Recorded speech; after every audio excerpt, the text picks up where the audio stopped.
Dedicated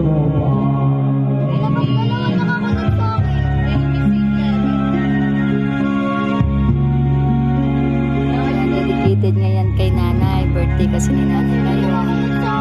July 25, 2024. So yan. Nagse-celebrate si tatay kahit na wala nang ngipin yan.